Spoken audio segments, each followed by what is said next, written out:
Hello, everyone, and welcome to the second installment of our Rivers That Connect Us, celebrating America's Great Rivers series. Tonight, it's my privilege to welcome the Columbia River Maritime Museum and its Deputy Director, Captain Bruce Jones. Captain Jones tonight will explore the history of maritime commerce, shipwrecks, commercial fishing, search and rescue, and other topics that are featured at the museum. Captain Jones is a 30-year career as a Coast Guard officer and helicopter pilot. He participated in hundreds of search and rescue missions on the Gulf Coast, the Great Lakes, the Mid-Atlantic, and the Pacific Northwest. Bruce also commanded Air Station New Orleans during Hurricane Katrina, Sector Lake Michigan, and finally Sector Columbia River, which brought him to Astoria in 2011. He also directed the Coast Guard's Office of Strategic Analysis. His military awards include the Legion of Merit, Distinguished Flying Cross, and 3 Air Medals. After retiring from the Coast Guard, Bruce worked as a helicopter pilot for the Columbia River Bar pilots, flying ship pilots to and from vessels approaching or departing the bar in all weather conditions, day and night.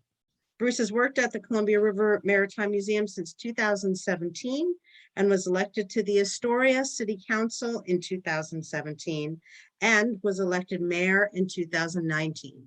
So it is my great privilege to welcome Captain Bruce Jones to our lecture series.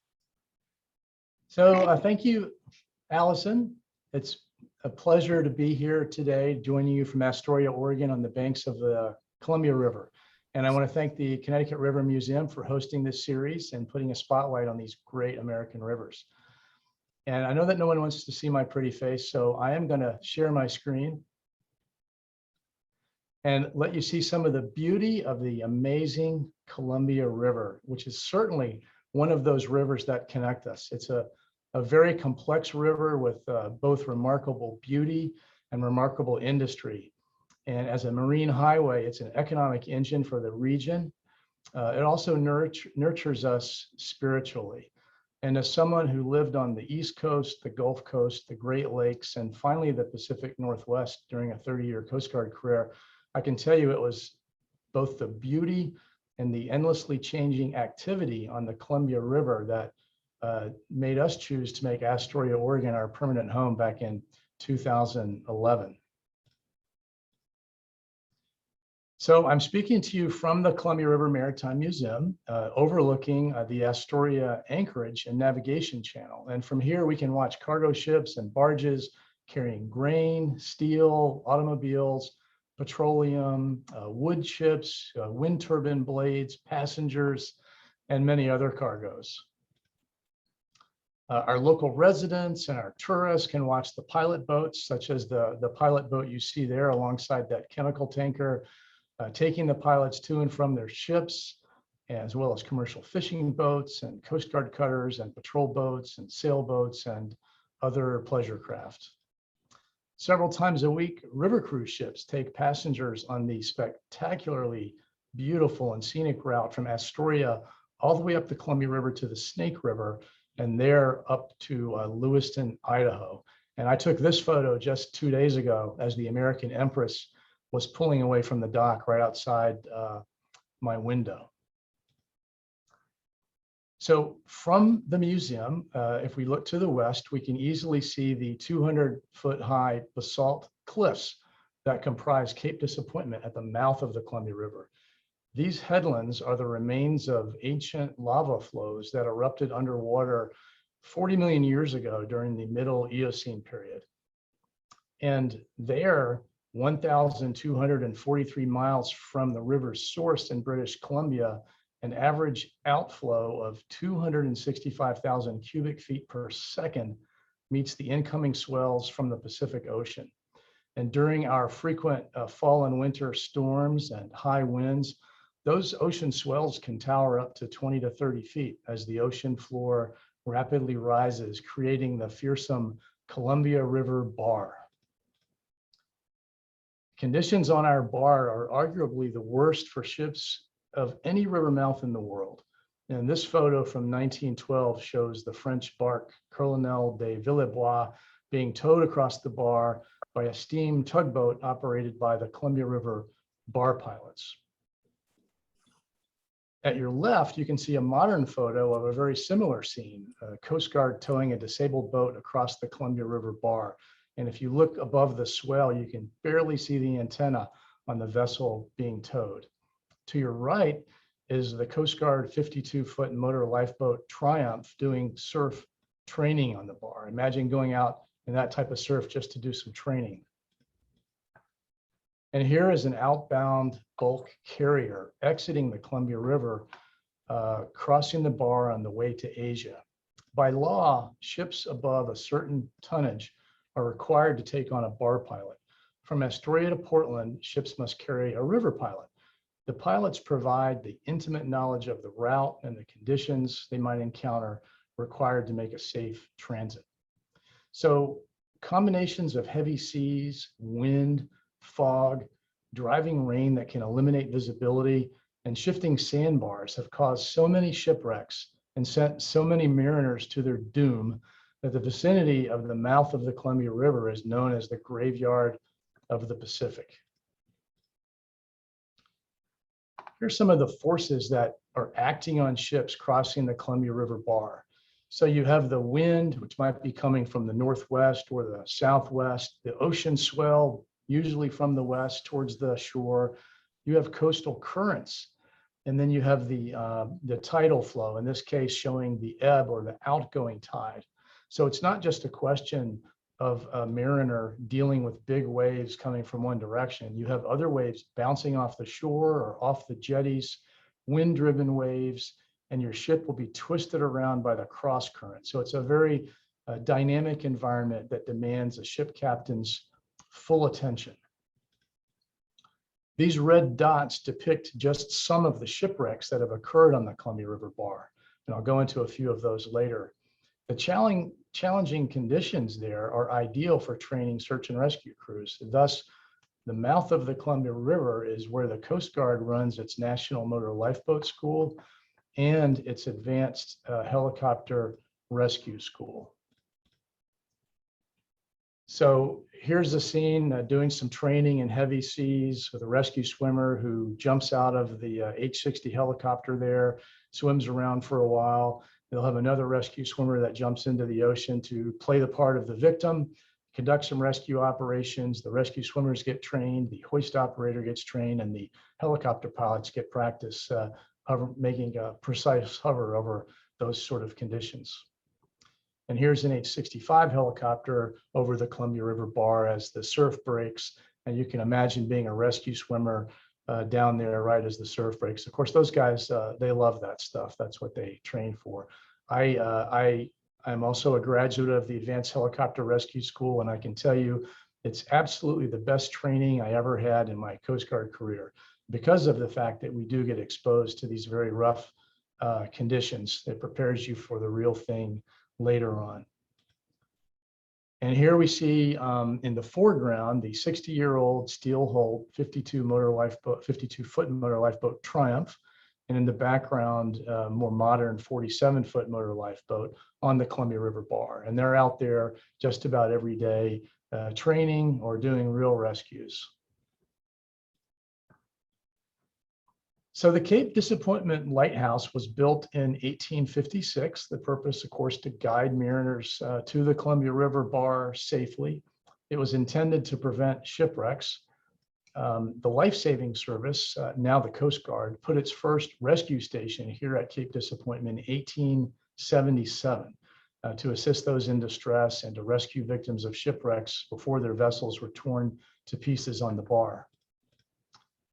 12 years later, in 1889, another life-saving station was opened at the bar on the Oregon side of the river at Point Adams. And here's one of the early Point Adams lifeboat crews. Notice the rail system that they have to launch the lifeboats into the river. But let's step back in time for a few minutes and remember that long before the first people of European descent arrived on these shores and discovered the Columbia River, indigenous peoples lived here and had evolved complex and very rich maritime cultures. In fact, archaeological evidence suggests that humans have inhabited the Columbia River Basin for 10 to 15,000 years. Astoria was built on land that was home to the Clatsop and Cathlamet tribes for countless generations. Across the river from my office, I can see the lands of the lower Chinook and Wahkiakum tribes. This 1814 map from the Lewis and Clark expedition shows a census of the numbers of members of each tribe estimated to be remaining at that time. Disease had already decimated most of the tribes in the preceding several decades since contact with the first European traders and explorers. These indigenous people were maritime people. They were craftsmen who built cedar canoes capable of handling the river, the bar, and the ocean. They were mariners who used those canoes to fish and to conduct trade up and down the river and up and down the coast. Cedar and salmon were integral to their physical and spiritual existence. They used cedar and other natural resources to make nets to catch enough of the sacred salmon to dry and last them the year, as well as to trade with the inland tribes. And they shared their knowledge of the river, the tides, the continually shifting sandbars, and fishing grounds with non-native explorers and settlers who came to their land. Here's an early 1800s print of a Chinook cedar plank lodge. And here's a contemporary interior view of a Chinook lodge.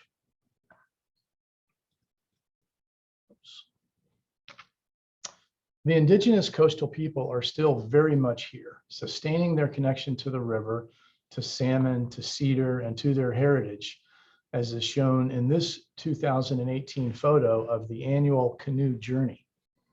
Columbia River Maritime Museum is in the planning stages of a major new permanent exhibit on coastal indigenous people to open in 2024, in 3 years. But now let's step back in time yet again, even further, to where what we now know as the Columbia River looked very different. Over millions of years, repeated immense floods of molten basalt rock up to 4,000 feet thick flowed from the Earth's interior through cracks in the surface, incinerating everything in its path and creating the Columbia River Basin Plateau shown here. Large lava flows gradually shifted the river's flow. The river's flow was also influenced by the gradual rise of the Cascade Mountain Range, but there was an even more powerful influence on the eventual flow of the river, and that was water. About 15,000 years ago, during the retreat of the last ice age, huge lakes as large as Lake Huron and Lake Erie formed behind ice dams that were 2,000 feet thick over present-day Montana.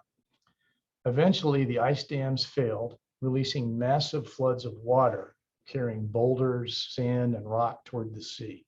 This happened multiple times over a few thousand years. It is known as the Missoula floods, and it scoured out the Columbia River Gorge.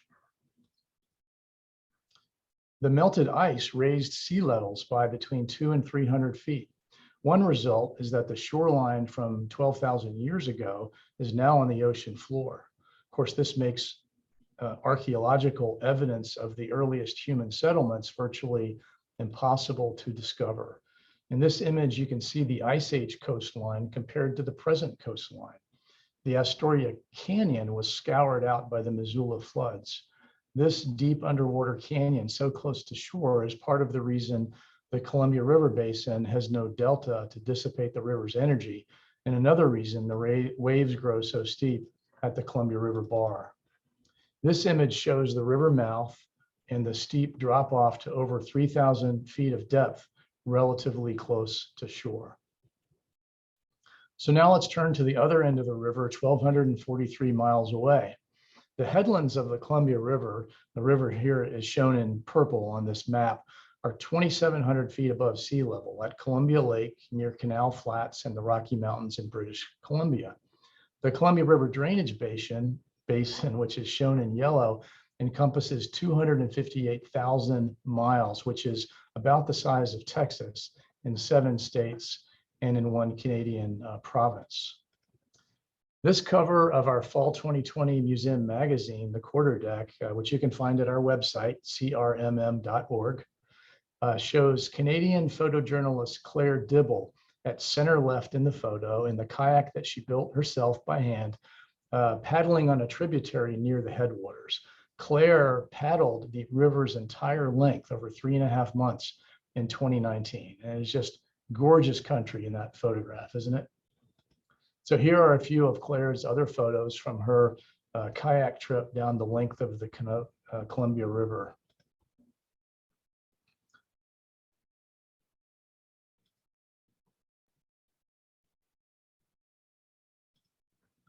The Columbia River Gorge is the only passage through the Cascade Mountains near sea level. It was scoured out by the Missoula floods 13 to 15,000 years ago. The Cascade Mountains mark a rapid transition from a wet maritime environment on the west to a dry continental climate to the east. The temperature differential at either end of the gorge results in strong westerly winds, some of the highest winds in the Northwest.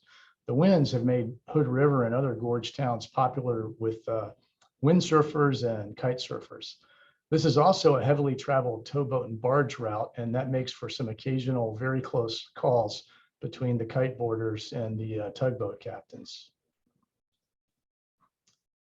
The winds also make the gorge a perfect location for wind turbine farms. We frequently see here in Astoria, ships like this passing upriver with wind turbine parts.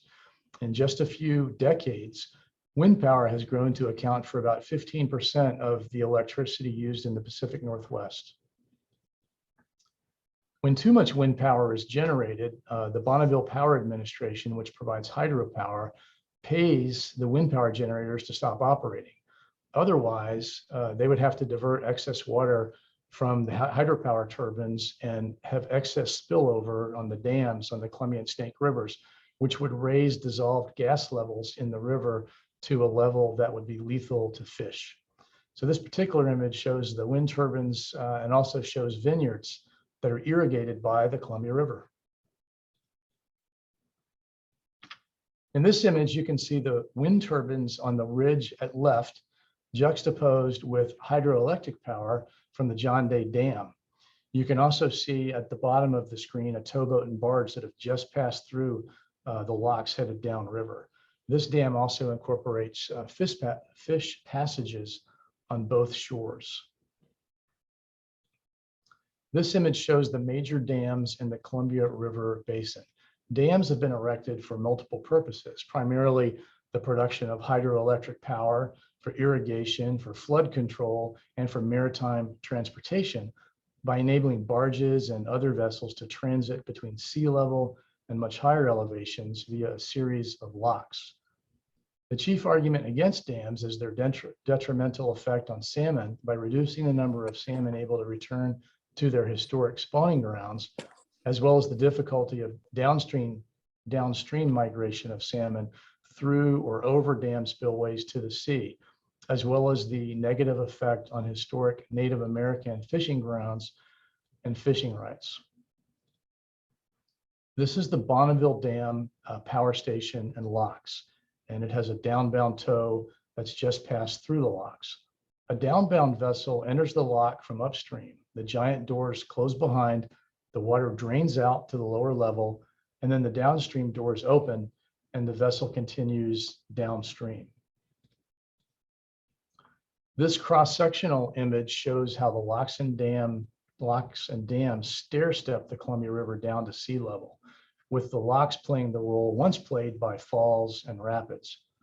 About 60% of people in the Northwest get their electricity from hydropower. The Columbia River provides unique advantages for hydropower because it flows through multiple mountain ranges, which engorge the river with snowmelt runoff each year. And the Columbia drops at a fairly uniform rate of 2 feet per mile. Much of the river runs through solid rock, thanks again to the Missoula floods. The rocky canyons form an excellent footing for dams. Runoff fluctuates throughout the year. To ensure a consistent supply of water for electricity as well as flood control, storage is necessary, such as in the giant reservoir behind the Grand Coulee Dam shown here. Production of hydropower as a primary instrument of economic development in the Pacific Northwest began in the 1930s. During the Second World War, the recently completed Bonneville and Grand Coulee dams provided electrical power to support construction at wartime shipyards and aircraft factories, enabling them to operate 24 hours a day. This is the Kaiser Shipyard in Vancouver. About 750 ships, 27% of the American fleet, including Liberty cargo ships and escort carriers and other military vessels, were completed in Northwest shipyards during the war. And here is a Liberty ship being launched into the Columbia River. Hydropower also enabled Northwest aluminum smelters to operate and make raw aluminum material, which was in turn used by aircraft producers in the Northwest, most notably Boeing, which produced over 10,000 combat aircraft during the Second World War. So how does hydropower happen? Without getting into details, I'll show you the inside of the John Day Dam. These are the turbines that turn to create electricity. Very fascinating. In 1948, record flooding of the Columbia River threatened the town of Vanport near Portland. The town was built on fill and reclaimed wetlands to support housing needs for workers required for World War II shipbuilding. At the height of the flooding, the river level rose to about 15 feet above the level of the town, and then a levee collapsed, leaving 18,000 people homeless and killing 15, and another 36 died in surrounding areas. To prevent future incidents, Congress enacted the Flood Control Act of 1950, which spawned projects such as the Priest Rapids Dam. The Vanport flood also resulted in the 1961 Columbia River Treaty, an agreement between Canada and the United States on the development and operation of dams in the Upper Columbia for power and for flood control. That treaty is currently under renegotiation. And as you can imagine, there is a lot of interest from many different user groups and stakeholders in the outcome of those negotiations.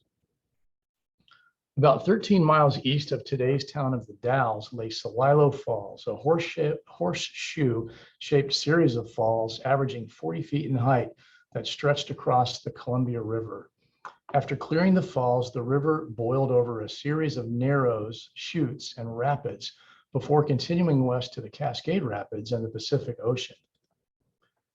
The fishery was incredibly rich. It is estimated that 6 to 10 million fish once thrashed their way over the falls to spawn, with basalt outcroppings and protruding rocks providing places to stand.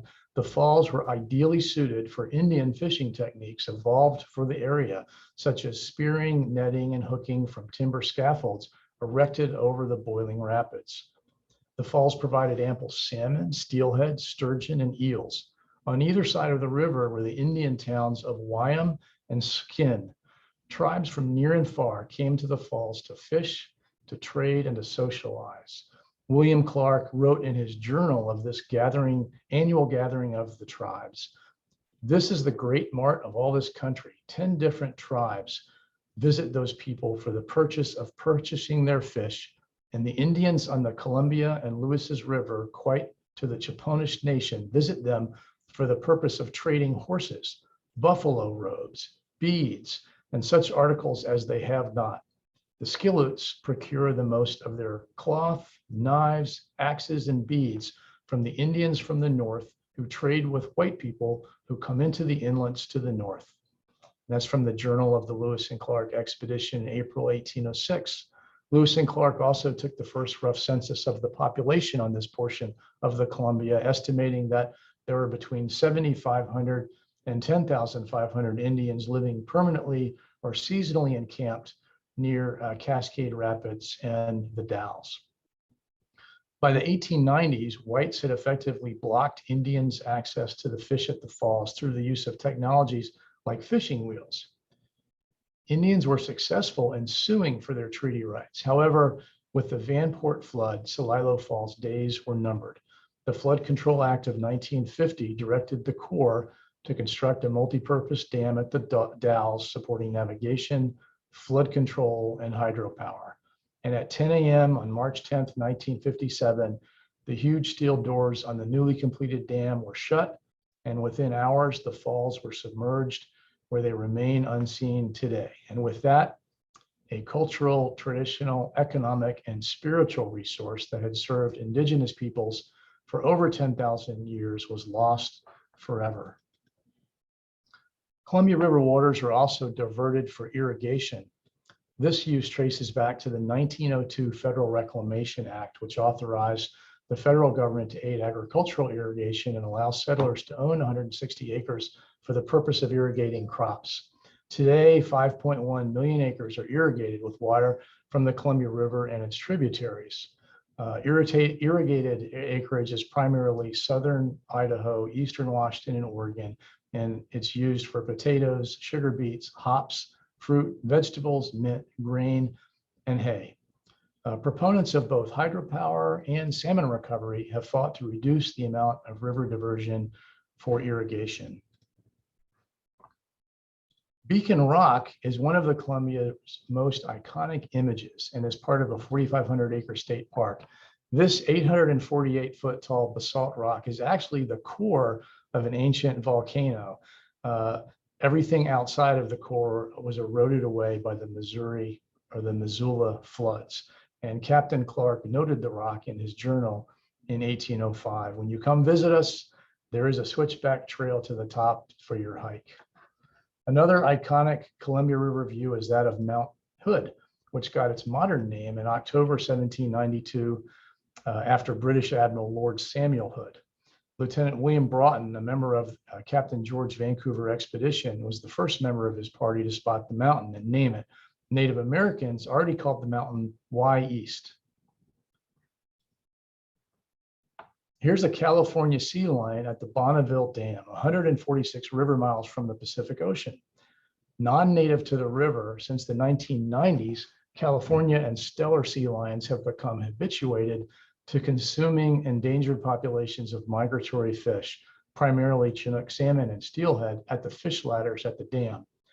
The quandary about how to protect fish populations and still protect marine mammals has been extremely divisive in public opinion. Millions of dollars are invested annually in an attempt to increase salmon and steelhead populations, while at the same time, the Federal Marine Mammal Protection Act of 1972 protects the sea lions. After the failure of a number of non-lethal efforts to deter and remove sea lions, the National Marine Fisheries Service in 2020 issued a permit to 3 states to humanely euthanize some sea lions. And as you can imagine, that generated quite a bit of controversy. Lewis and Clark portaged around the Cascade Rapids, shown here, back in 1805, and writing in their journal at the time, this great chute of falls is a half a mile with the water of this great river compressed into 150 paces. Great number of large and small rocks, water passing with great velocity, foaming and boiling in a horrible manner. 40 years later, pioneers traveling the Oregon Trail's water route were forced to make the same portage around the dangerous rapids. In 1896, the navigational canal and locks at the rapids were completed. Here's a river cruise boat in the Cascade Locks today. And at left, you can see how tight the fit is for river barges, which are purpose-built for these specific locks. So at this point, let's go back to the mouth of the Columbia River. Here's a great aerial shot looking south from Washington. At bottom right is the Coast Guard National Motor Lifeboat School and Search and Rescue Station. The A jetty points a mile to the south, perpendicular to the river flow. Across the river is Clatsop Spit and the South Jetties. This image shows the entrance to the Columbia River in 1839. The first official American survey of the entrance was done by Lieutenant Wilkes of the U.S. Navy while in command of the United States exploring expedition. Wilkes noted the continual movement of the sands around the mouth of the river, which constantly changed the depths and channel entrance, making accurate navigation charts impossible. And here's a quote from his report. "I found breakers extending from Cape Disappointment to Point Adams in one unbroken line. Mere description can give but little idea of the terrors of the bar of the Columbia. Those who have seen it have spoken of the wilderness of the ocean, the incessant roar of the waters, representing it as one of the most fearsome sights that can possibly meet the eye of the sailor." And that was 1845. The terrible loss of ships, in addition to lengthy delays ships faced awaiting an opportunity to cross the bar and make their way to port in Portland, caused that city's business community to begin lobbying Congress to have the Army Corps of Engineers do something to stabilize the Columbia River bar. And that solution was a rubble mound training jetty, essentially a long pile of rocks to resist the river's current and train it to flow through a narrower channel, causing the current to accelerate and flush sediment and sand out of the channel. The process for building the jetty consisted of driving piles and then placing fascines or large bundles of sticks at the bottom and then putting rock on top of them and then repeating the process, building a railway as they went. The first phase of the project lasted from 1885 to 1895, and the entire project lasted 54 years. So here are some historic photos of that. This is the pile driver at the end of the railroad tracks, and it puts another 16 feet of piling in and moves 16 feet further and continues until it gets to the end of the planned jetty. This is a raft of 120-foot pilings for use in building the jetty. Here we are with a steam-powered crane lifting the pilings out of the water for transport to the jetty. And here we have rocks which have come down on a barge from upriver in the quarries being craned off and loaded onto rail cars. You can imagine how dangerous that work was. And finally, after the rail cars go out to the jetty, they're tipped over between the pilings until the rocks had built up above the level of the ocean. At left is a side view, cross-sectional view of the jetties, and at right is a side view showing the construction technique that was used. And again, the rocks are dumped until they reach above the height of the ocean. And then this is what the mouth of the river looked like after completion of the jetties. The south jetty is 6.6 miles long, the north jetty is 2.5 miles long. And you can see that land has built up because of the jetty. So Benson Beach at top, that beach did not exist before the jetty was built. And then Clatsop Spit, there's a huge area of land there now, where before it was just the Columbia River. The jetty takes a heck of a beating over time. Imagine every winter, all of the storms pounding on that jetty, the forces and what it does. And here's a quick video showing a few seconds of winter storm on the jetty.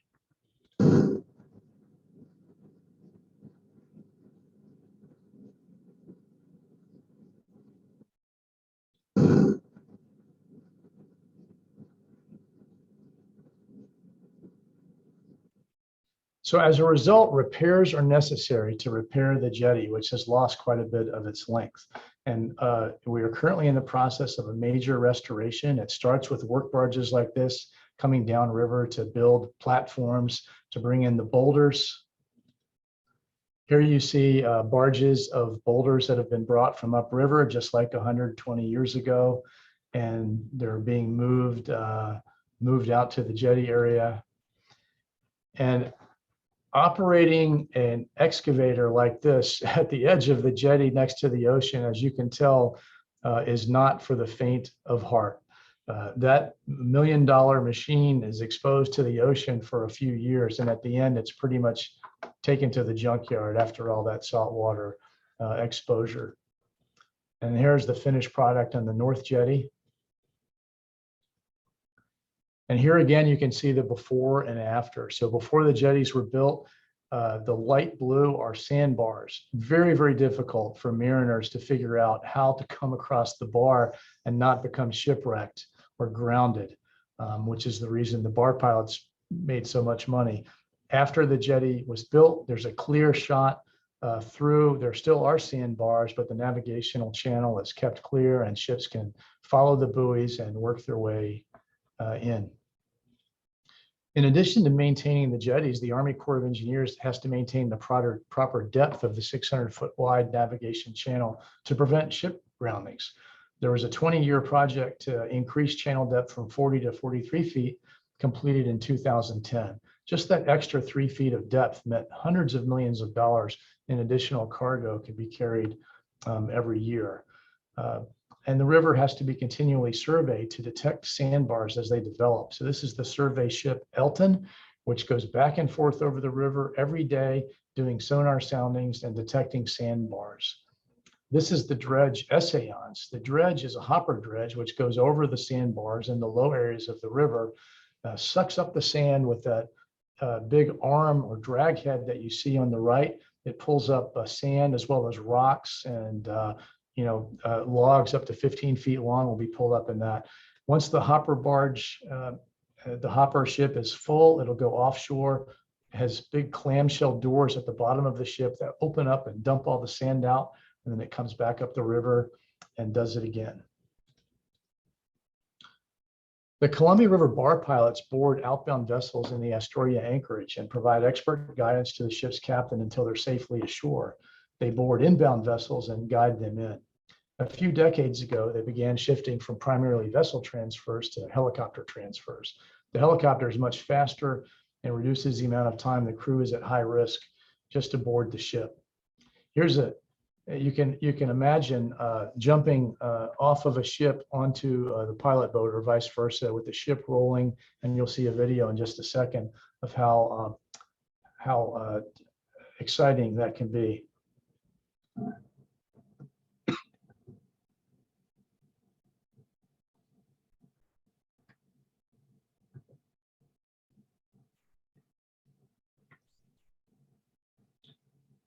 So the pilot boat comes up alongside the ship. On the right, you can see the Jacob's ladder. That is just a wooden and rope ladder, and that's how the pilot is going to get off the pilot boat up that ship. They work hard to get the ship on a heading that will have the least amount of movement, but as you can see, sometimes you just have to, you take what you can get. I'll accelerate this a little bit. Okay. So now the pilot is going to have to, in this case, I think he's coming down. He's going to have to time the movement of the pilot boat and the movement of the ship to come off safely. It's just a bit sketchy. So here's the pilot coming down the ladder, and now he's having second thoughts. And now the pilot boat is going to go ahead and readjust and come back again for another pass, because that was just a little too scary for everybody. Okay, so now we're coming back in, and here's the pilot coming down. He's waiting, he's watching the timing, and there he goes. So a successful departure from the ship. All that, and I think it paid pretty decent, but that's a tough job. They earned every bit of their pay. The other option is to go by helicopter. This is actually a photo taken from the flight I was on, about 60 knots of wind and 17-foot seas. It gets pretty sporty at night. And here we'll see a view from the bar pilot on the ship. A little bit of sleet, a little bit dangerous. Seas don't look too bad, maybe 8 or 10-foot seas today. And the bar pilot's going to walk out on the ship and wait for the helicopter to come pick him up. There comes the helicopter.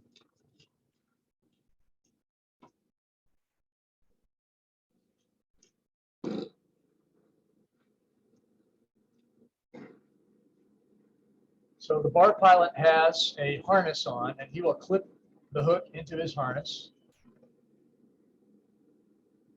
And then he gives a thumbs up that he's ready to be picked up, and he's already on the way up.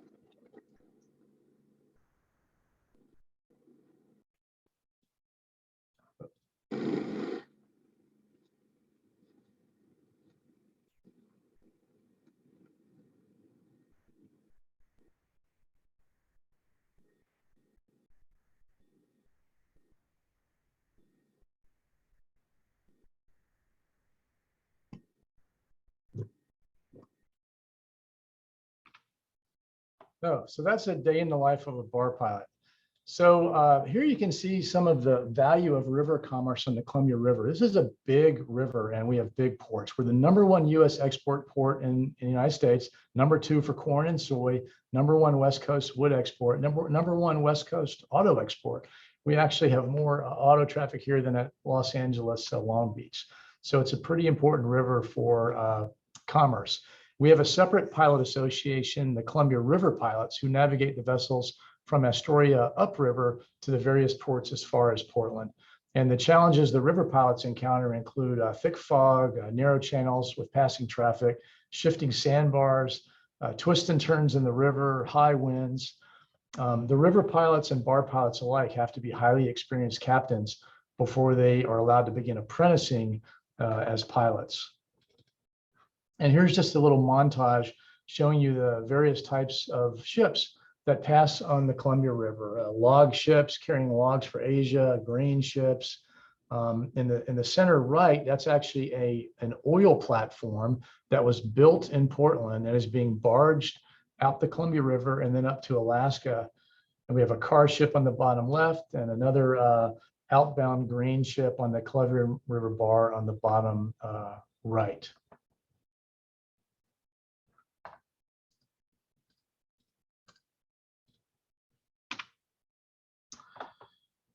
So I can see it's about 2:45. So I'll tell you one shipwreck story. My reference is James Gibbs' book, Pacific Graveyard.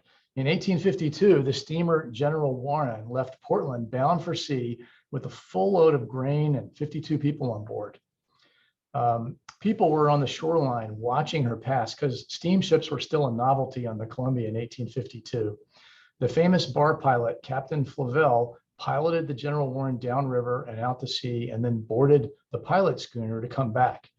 The ship's master, Captain Thompson, encountered a gale. His foretopmast was carried away.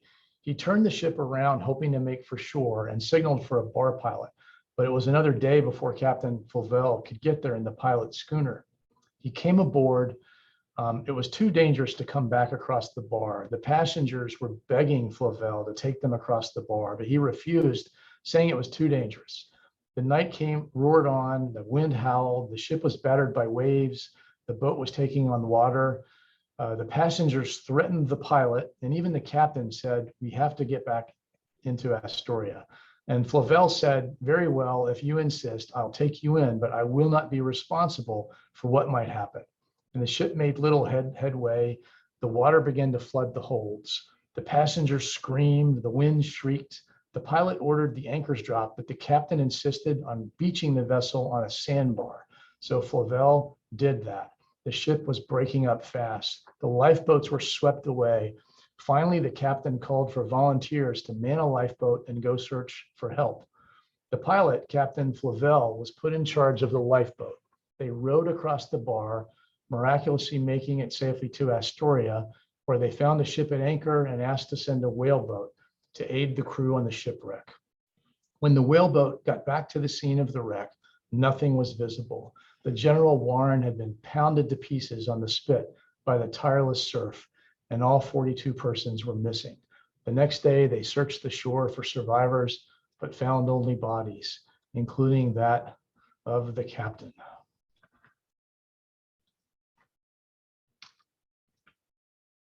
More shipwrecks. The Iowa lost with all hands in 1936. The motor lifeboat Triumph lost with the loss of 7 people in 1961. And here's a typical view of a fishing vessel in the winter coming across the Columbia River bar. That's what your fishermen are dealing with in the Northwest in the wintertime. By the way, our museum is opening a new major exhibit on shipwrecks at the end of this year. We encourage you all to come and visit.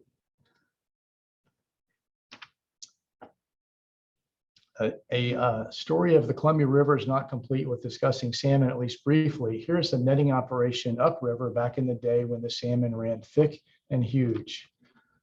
Horses were used to pull in the nets back in those days as well, both upriver and in Astoria. And then in Astoria, before the tide came in, the horses would have to be loaded on a barge and taken back to shore, or led up into barns that were on pilings above the high tide mark on the river. These are two men sailing gillnet boats. If the fishermen were going to spend the night on the river, they would rig the sail like a tent over the boat to keep them out of the elements. And these are some gillnetters. The commercial gillnet, or the commercial fishing industry, grew rapidly after the development of salmon canning on the Columbia River. In 1866, the first cannery opened on the Columbia. By 1872, there were 100. By 1874, there were 250. And by 1878, there were 1,200. And here's the inside of a salmon cannery in the late 1880s.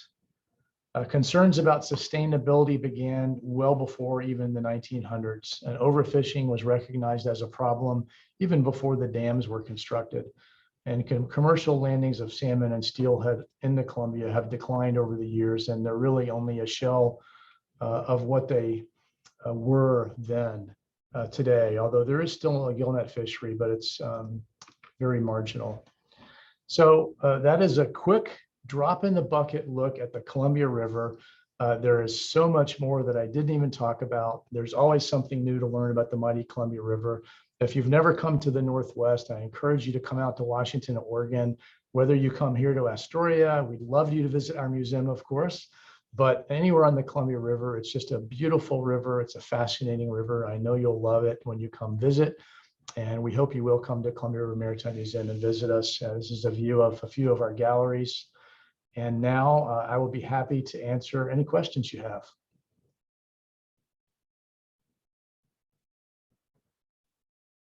Check the chat. Nothing there yet. Does anyone have any questions that they would like to ask or put in the chat? In there what? Well, Allison, I'm just going to start off by saying, Bruce, your imagery, the photographs are absolutely amazing. Oh my gosh. Thank you so much for sharing those. It's really right. beautiful. You're very welcome. In the museum. I'm just getting thank yous from Melissa. That was amazing. Thank you so much. From landlocked Iowa.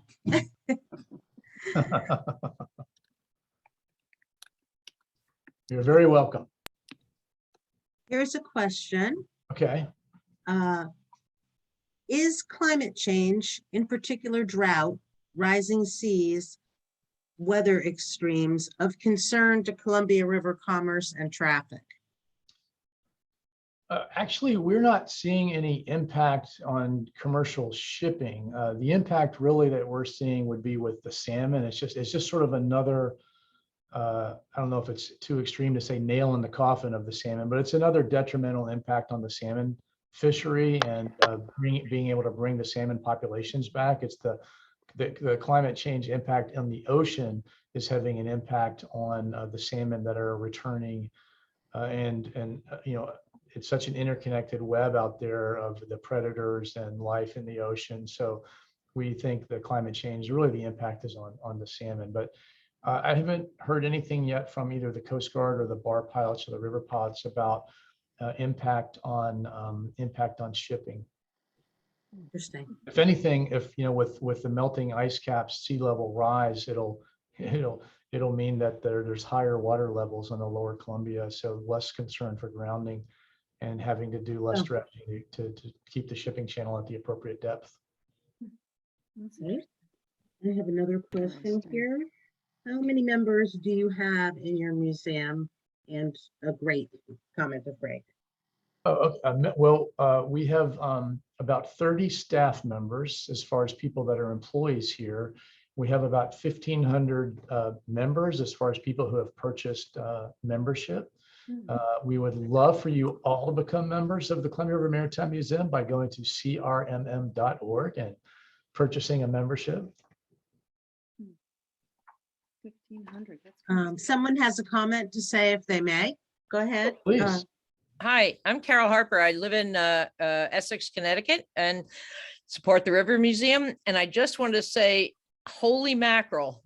Yeah. Because I've only lived on the East Coast in New York and Essex and Boston, and I've never experienced a river with the dynamics of your river, natural and organic and man-made and everything else. And this just blew my mind and was an absolutely terrific presentation. I can't thank you enough.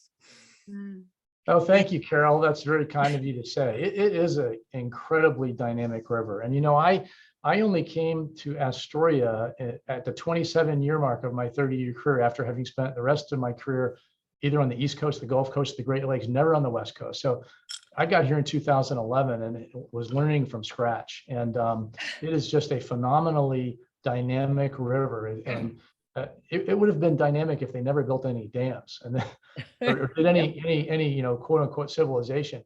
But then when you add that, the shipping and the hydropower all to it, it's just an incredibly ever-changing river. And of course, Mother Nature always has the final word. And those images I showed you of getting on the ship on the Columbia River Bar, I mean, it's like that. It's always going to be like that. That is never going to change. Yep. Thank you. That was an incredible presentation going back to the Ice Age and the Native Americans and the everything. Absolutely incredible. Thank you so much. I learned so much. You're very welcome. Wow. I'm done. All right. Thanks, Carol. Thank you. Oh, I've just got a comment and a question, and this is from Barbara Gibson. Excellent presentation. Question: what displays in the museum cover the indigenous peoples and their history in the area? Thanks for asking that question. We are, and I'm sorry if I forgot to mention it earlier, but we are working right now on a major permanent exhibit on the coastal indigenous peoples. And that exhibit will open in 2024. We're well into the planning stages. We have already made an agreement with a very well-regarded indigenous carver to carve us a traditional canoe from an old growth cedar log. And it is going to be a super exciting exhibit. We have just a very small corner of one exhibit right now on the indigenous peoples, and that is an oversight that we are very excited to correct. So I hope you will come out in 2024 or after and see our new coastal indigenous peoples exhibit. It's going to be really exciting. Great, thank you. I have another question here. Are there any books that you would recommend to learn more about the Columbia River? Oh, there are lots of them that I can't remember the names of right now. So embarrassing. There's a book called World's Most Dangerous about the Columbia River Bar, and that's actually, unfortunately, out of print, but we literally just sent the updated edition to the printer last week. So if you check crmm.org and go to our bookstore, say 2 months from now, World's Most Dangerous will be back in stock, and that is a good book about the Columbia River Bar pilots and the Columbia River Bar. Oops. And if any of our CRMM staff are on this call and want to quickly chime in with the name of the books that I'm embarrassed to have forgotten, please do. Yep. Hold on here. I'm just looking for anyone else who would like to ask anything or make any comment. Please feel free to unmute yourself. I'm just checking in the chat. Let's see. Barbara's. Oh, here we go. Oh, someone wrote in Columbia River Gateway to the West. Oh yeah, definitely. That's a good one. Gonna write that down too.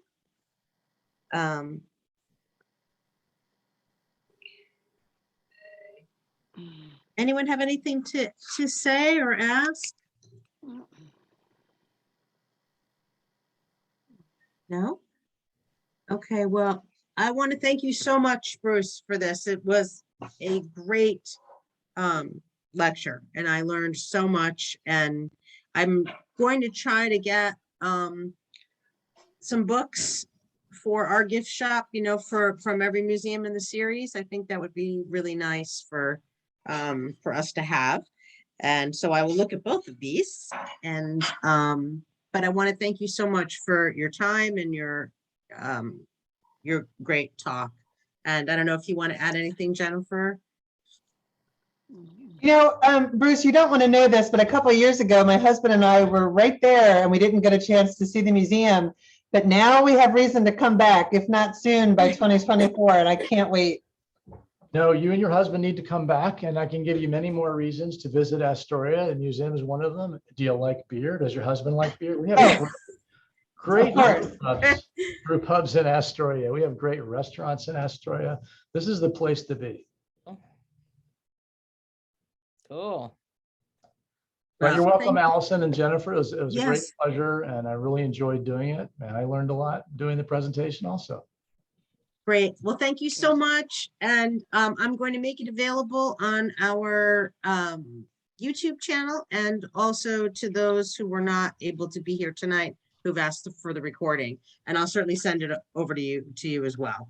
But Okay, great. thank Thanks you very so much. Have a All right. great night and rest of your day, Bruce. Thank you. Thank you, Take care. Bruce. Bye. Thank Take you. care. What a joy. Thank you. What a joy.